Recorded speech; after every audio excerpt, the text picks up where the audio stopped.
C'est avec brio que le chef des travaux Pascal Omombo Kiyonge a défendu son mémoire de master en sciences de la santé à l'ISTEM Kinshasa. Au verbe clair et de façon limpide, le récipiendaire a d'abord souligné que son travail ayant comme sujet analyse des conditions sanitaires dans les établissements pénitentiaires de la ville-province de Kinshasa a poursuivi comme objectif général d'analyser le vécu des prisonniers face aux conditions sanitaires dans les centres pénitentiaires de la ville de Kinshasa afin d'identifier les principaux défis auxquels sont confrontés les détenus et le personnel pénitentiaire. Ensuite, il a relevé que les conditions sanitaires en milieu carcéral constituent un enjeu majeur de la santé publique et des droits humains, en particulier en RDC, où les infrastructures pénitentiaires sont souvent inadaptées. Après enquête, le résultat relève que la surpopulation carcérale exacerbe le problème sanitaire, favorisant la propagation de maladies infectieuses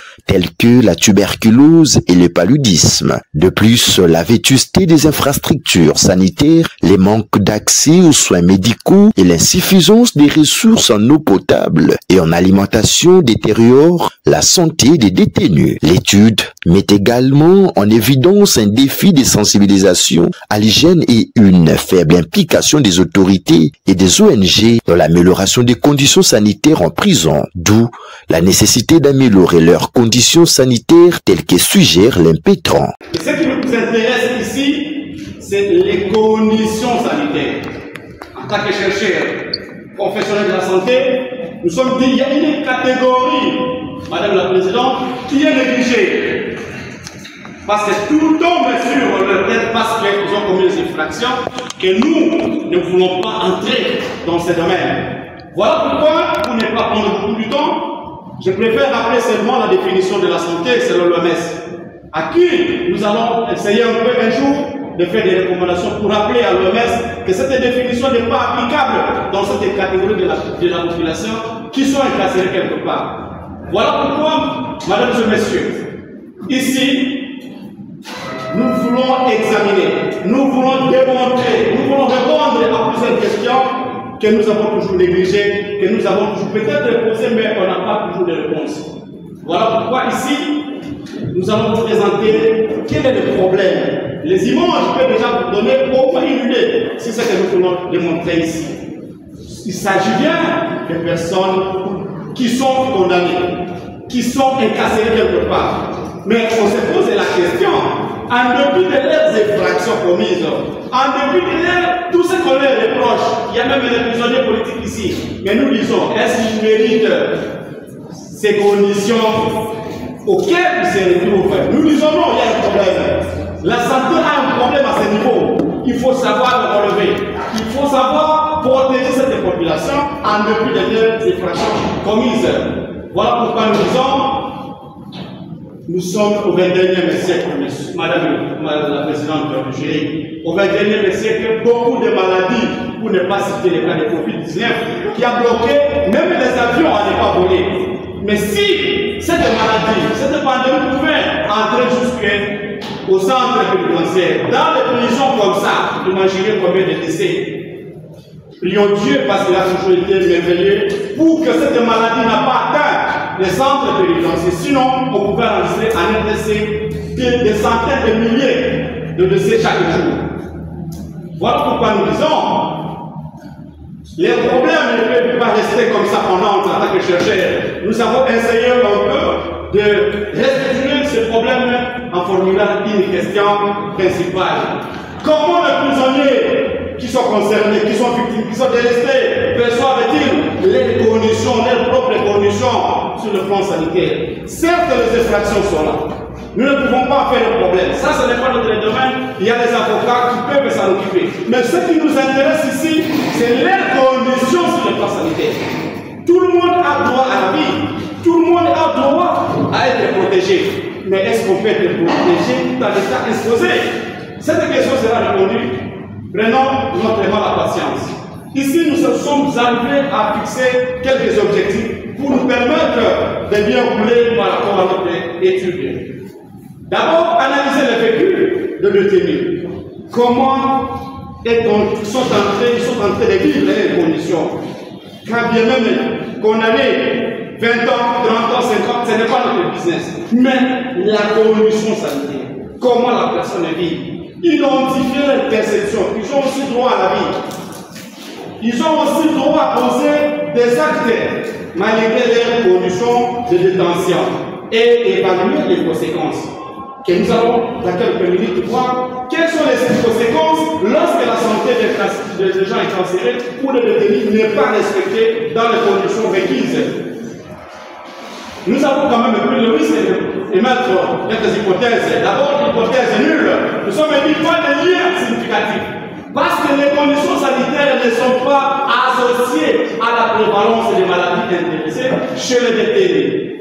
Or, à côté, nous avons une alternative qui dirait d'autres déterminants indépendants des conditions matérielles, le personnel, peuvent aussi influencer les conditions, surtout liées à nos maladies. Voilà pourquoi cette image nous amène à l'approche méthodologique.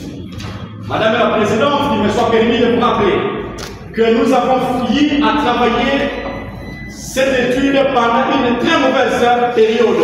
C'est la période où Goma tombe entre les mains des rebelles. L'un de nous l'idée de faire la politique, mais c'était juste une situation qui a occasionné notre travail pendant 3 mois. Pendant cette période, nous faisons des enquêtes à Makala, nous faisons des enquêtes à Ndolo. Comme si cela ne suffit pas, la vie des Bukavu tombe encore entre les mains des ennemis. Alors Kinshasa a été alerté. Pour y participer, pour accéder à des prisons, c'était un problème. Pourquoi? Parce qu'il y avait aussi des prisonniers politiques qui étaient là.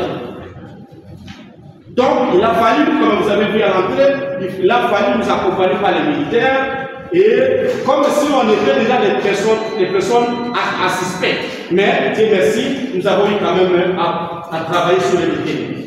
Les images qui ont précédé ont démontré ces détenus-là. Mais pour des raisons d'éthique, pour des raisons de considération des humains, nous avons essayé un peu de camufler pour que ces images ne puissent pas représenter directement les personnes que nous avons rencontrées.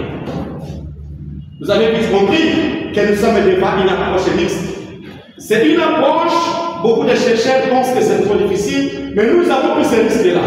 Parce que nous sommes dit, on peut le faire. Nous sommes dit, nous pouvons affronter cette approche. Qu'est-ce qui se passe dans cette approche? Nous avons l'approche quantitative dans son ensemble que nous avons développé. Nous allons vous le présenter dans les minutes qui suivent. Et l'approche qualitative. Et ceci nous a mené à ce que nous appelons la triangulation des résultats. L'objectif pour nous était, nous étions en train de chercher la perception, on était en train de chercher le vécu. Et quelles sont les conséquences qui pouvaient en découler lorsque la situation n'est pas prise à compte. Voilà, ici, je préfère vous démontrer, vous expliquer un peu l'avantage de cette approche mixte. Nous disons que c'est une approche qui exige beaucoup de sagesse et beaucoup de simplicité. Heureusement pour nous, nous avons été encadrés par le maître, les gens qui n'ont rien à démontrer sur le plan scientifique. Mais nous disons, beaucoup plus pour nous, c'était pour juste la validité renforcée de nos résultats. Et ici, on a essayé un peu de chercher l'équilibre analytique avec les tests, plusieurs tests que nous allons vous les démontrer dans les minutes qui suivent, et surtout l'aspect holistique. On n'a pas voulu laisser un aspect, nous avons voulu prendre ça en globalité, en fait de présenter quelque chose qui pouvait représenter au moins notre vécu. Nous avons utilisé, on était devant une population qui du reste est difficile à les raconter, parce qu'un détenu c'est une personne, non seulement qui n'a pas la liberté, mais il est suspecté. Même pour aller se soulager, son mouvement est contrôlé. Même pour se laver, son mouvement est contrôlé. Voilà pourquoi ce n'était pas si facile. Il a fallu des autorisations, il a fallu des encadrements. Je vais même les rappeler que pour les rencontrer, c'était un mauvais moment parce que c'est le moment que l'Est de la République démocratique du Congo était déjà à danger. Et c'est la période où nous étions en train de travailler. Mais, diable, souvent, nous sommes quand même parvenus à avoir les résultats. Donc, nous vous présentons maintenant. Qu'est-ce qui se passe? Nous avons compris que parmi nos maladies que les prisonniers souffrent, que nous avons constaté sur place, que nous avons identifié, la malaria va son plein. c'est la grand-mère là-bas. Tout le monde a le réflexe de parler. Même s'il ne prend pas les médicaments, même si j'ai mal à la tête, j'ai fait la fièvre. Suivi d'hypertension pour les personnes âgées, bien entendu, et pour ne pas citer toutes les maladies. Je crois les détails dans le travail. Et le facteur qui influence ces conditions, nous allons maintenant vous le présenter, il y en a plusieurs. Parmi lesquels nous disons la négligence des autorités. Ils sont des condamnés, il faut les laisser comme ça. Et j'ai même entendu le mot que je ne peux pas peut-être expliquer ici, mais je peux peut-être flasher. S'il veut faire pipi, qu'il fasse là où il reste, ils vont gêner. L'homme qui a laissé sa femme à la maison, la femme qui a laissé son époux à la maison, on lui demande de faire pipi dans ses habits parce que c'est condamné. Plusieurs facteurs sont là. Parmi les facteurs, nous citons la négligence des autorités. Les personnes qui ne sont pas formées, à qui on doit envoyer pour garder un ministre parce qu'il a commis une infraction, pour garder un DG parce qu'il a commis une infraction. Et là-bas, toutes les fonctions tombent. Une fois arrêté, on vous considère en tant que tel. Dis, mets-toi assis, allez vers la bouche, allez quitter ta ceinture. Et on a tout entendu. Donc, plusieurs facteurs, notamment aussi l'absence de la communication. Oui, on est condamné. Oui, on a commis des infractions, mais on a droit à communiquer. Pour appeler, il faut payer quelque chose à la police. Enfin, qu'on permet, quel est le numéro donne? Et vous communiquez avec votre épouse à côté d'un policier. Je ne sais pas si vous pouvez me dire j'étais. C'est compliqué. Donc, les facteurs sont bien développés dans les mémoires pour ne pas prendre beaucoup de temps. Sur le plan de la recherche qualitative, nous avons compris qu'il y a un problème. D'abord, c'est le résultat, la surpopulation. Je ne préfère pas parler de la promixité. QUS pose un problème. Un pavillon, je prends le camp de Makala, un pavillon qui a été conçu pour 800 ou 1500 personnes. Aujourd'hui, 10 000. Vous allez gérer ça comment? Un local prévu pour 1500 personnes, vous mettez 10 000 là-bas. Même pour respirer, déjà, ça pose un problème. Je ne préfère pas vous parler des cas, par exemple, de Kalfoumla, où dans un conteneur de 40 pieds, on prend 80 personnes, on met dedans. Tout est la chaleur de la République démocratique du Congo. Imaginez le bruit, imaginez les moustiques. Comment les gens peuvent vivre? Inhumain! Voilà pourquoi je dis et je tire l'attention à la population. Ce n'est pas un bon endroit. Il ne faut pas y penser un jour y arriver. Parce que la négligence n'est pas souffrée là-bas. Il n'y a pas que la surpopulation, les conditions des infrastructures. Pas de toilettes, et même s'il y a des toilettes dans les cas, par exemple, de Nouro, les toilettes des télévisions de Nouro, les toilettes sont déjà bien là, mais malheureusement, il se pose un problème parce que ce sont les militaires qui gardent les militaires. C'est-à-dire, à tout prix, ils peuvent fuir. Par conséquent, ils sont trop stricts. Ils n'ont pas droit d'aller pour se soulager. Parce qu'un militaire, 2 mètres suffit. Vous ne pouvez plus les voir. Alors, les toilettes sont là, négligées, mal entretenues. Et imaginez maintenant la conséquence sur le plan sanitaire. C'est de ça que nous sommes en train de parler, Madame la Présidente du jury. L'hygiène est suffisante. Sur le plan médical, nous disons, les soins se donnent quand même, mais à qui? Il faut que la situation devienne très dramatique, très sévère. Il faut parfois que la personne tombe, comme si dire, il est tombé, venez le ramasser. Ça, c'est le moment-là que vous allez voir les pauvres infirmiers qui viennent, quand bien même en train de prendre son billet à côté, le médecin, comme un Dieu tout puissant, qui va venir quand il va venir, dans un rendez-vous, à ce moment-là, on va consulter. Et quand ça devient très, très critique, on cherche maintenant l'ambulance à aller les transférer. Parce que c'est une personne quasi oubliée dans la société, et c'est très grave. On ne va pas s'intéresser là-bas sur le plan de la perception. Nous avons rencontré le médecin, nous avons rencontré les infirmiers, les laboratoires qui les prennent en charge. D'abord, ils sont mal payés. Ils y viennent quand ils veulent. Ils disent ici, ce n'est pas l'hôpital, mais c'est un centre de secours. C'est-à-dire que l'État prenne en charge les prisonniers tout en mettant les structures permanentes. C'est que nous avons beaucoup plus. Si vous nous donnez la chance d'avancer, nous allons faire un plan ou une planification que nous allons faire un plan pilote en fait de proposer les pistes de solutions parce que nous disons en tant que chercheurs, ça nous a vraiment touché cette situation, c'est vraiment inhumaine.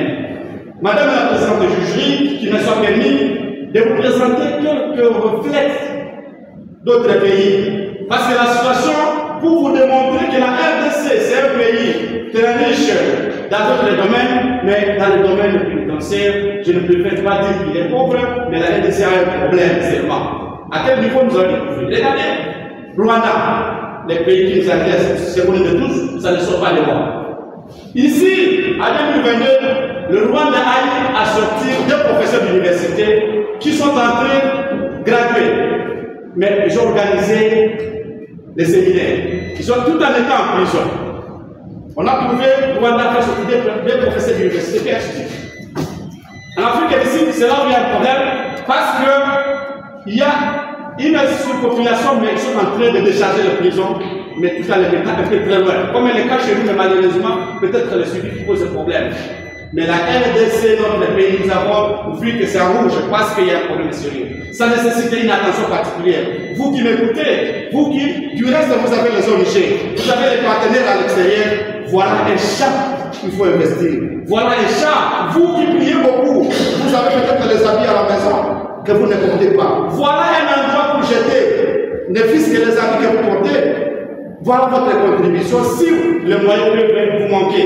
Cette comparaison nous amène à une conclusion, madame la présidente du jury, selon laquelle les conditions sanitaires et critiques en République démocratique du Congo sur le plan des prisons ou des centres pénitentiaires. Et nous en regrettons infiniment. Mais nous disons, on ne va pas laisser cette situation partir comme ça. Nous allons créer des dispositifs qui vont aider, tant soit fait le gouvernement, si jamais il pouvait ouvrir l'œil ou l'oreille pour nous écouter à travers nos articles que nous avons déjà publiés, à travers les livres qu'on va écrire avec le maître, etc., jusqu'à peut-être les passer aux médias, enfin que notre voix soit entendue. Cette recherche s'intègre et détermine les facteurs sociaux juste pour amener, comprendre. Ici, ce n'est pas l'Église, bien entendu, mais en tant que chercheur, rien ne peut nous empêcher d'avoir la compassion, de comprendre la souffrance de l'autre. Et en tant que professionnel de la santé, nous pouvons aussi réfléchir pour comprendre les principes de la partie. Ici, je ne préfère pas rappeler le principe, les 14 principes ou les 14 besoins fondamentaux des vigilants. Je ne préfère pas dire, pour rappeler ce que Maslow Abraham a dit, la réalisation de 6 besoins qu'il a trouvé parmi les priorités. Comment vous allez faire? Nous disons, le gouvernement, dans la recommandation, peut injecter un petit pourcentage dans le ministère de la Santé afin de couvrir ces petits besoins. Parce qu'il y a un problème de surpopulation, il y a un problème des infrastructures, il y a un problème de l'accès aux soins et il y a aussi un problème de la nutrition. Je ne préfère pas trop développer ici les plans nutritionnels. Je crois que les nutritionnistes sont prêts pour les faire, mais ici, il faut voir la qualité des nourritures qu'on remet au moins une fois à ma carte. Je ne sais pas, les haricots préparés, je ne sais pas, on n'a rien mis dedans et on met seulement tout ce qu'un homme normal ne peut pas manger. Mais comme ils n'ont pas le choix, comme ils sont délestés, peut-être pas la famille, il a volé. C'est un volet comme ça, laissez-lui rester là-bas à Makala. Donc, c'est quelqu'un qu'on a abandonné. Tout ce qu'on lui présente, c'est ce qui fait les bienvenus. Merci. Nous sommes en train de conclure. Nous disons que la population, d'une manière globale, doit attirer son attention sur cette catégorie de population qui restait loin. Les ONG des droits de l'homme doivent aussi faire quelque chose pour juste les venir à l'aide. Nous disons, nous recommandons au ministère de la Santé de ne pas oublier cette catégorie parce que le budget alloué au ministère de la santé concerne tous. Il n'y a pas une portion de la population qui est négligée. Voilà pourquoi, Madame la Présidente du jury, distinguément de la composition, permettez-moi de prendre juste une seconde pour remercier d'abord votre personne et toutes les catégories de personnel, tant scientifiques que administratifs qui vous accompagnent. Distinguément, les invités, chers collègues, il me reste qu'à vous dire merci pour l'attention soutenue. Au terme de l'évaluation minutieuse du travail, le jury a pris l'option de le recevoir avec enthousiasme et les félicitations. Pour la circonstance, un cocktail a été offert aux membres de famille, amis et connaissances par le couple Omombo pour boucler les boucles. Les autorités qui nous écoutent, pour que les ONG qui nous écoutent puissent essayer un peu d'ouvrir un peu l'œil pour les venir en aide. On ne va pas rester dans les fractions qu'ils ont commises, mais nous devons voir l'aspect sanitaire. Qu'est-ce qu'ils ont fait pour mériter ce genre de traitement? Ils méritent mieux. Ils ont réellement manqué la liberté, ça nous le connaissons, mais ils ont droit à la vie comme tout le monde.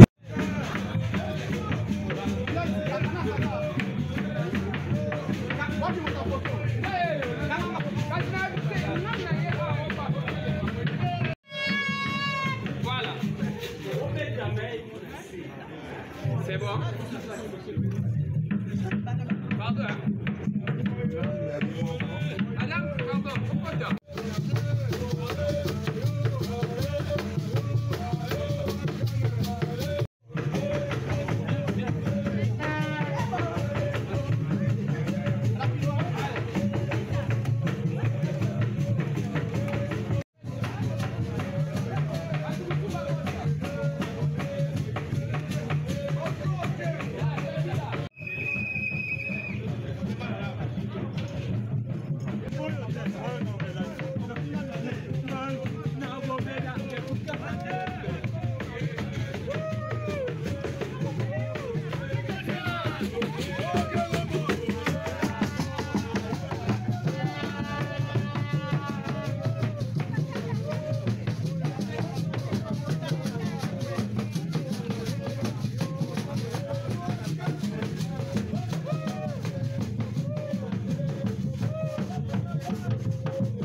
Ici jusqu'à nos maisons respectives, au nom du Dieu puissant, nous avons prié, nous disons Amen. Amen. Veuillez applaudir très très beaucoup.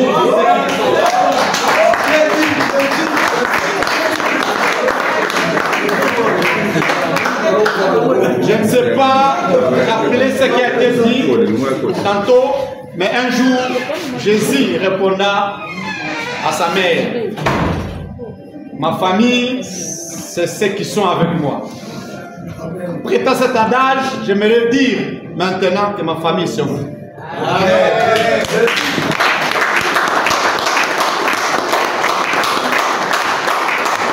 Et les mots me manquent pour vous remercier. Vous n'êtes pas là parce que vous devez boire, vous devez manger, mais vous êtes là parce que vous voulez m'honorer. Je préfère vous rassurer, le jour de ma mort, je n'aurai pas voir ça. Mais aujourd'hui, je vis. Ok, et je vous dis infiniment merci.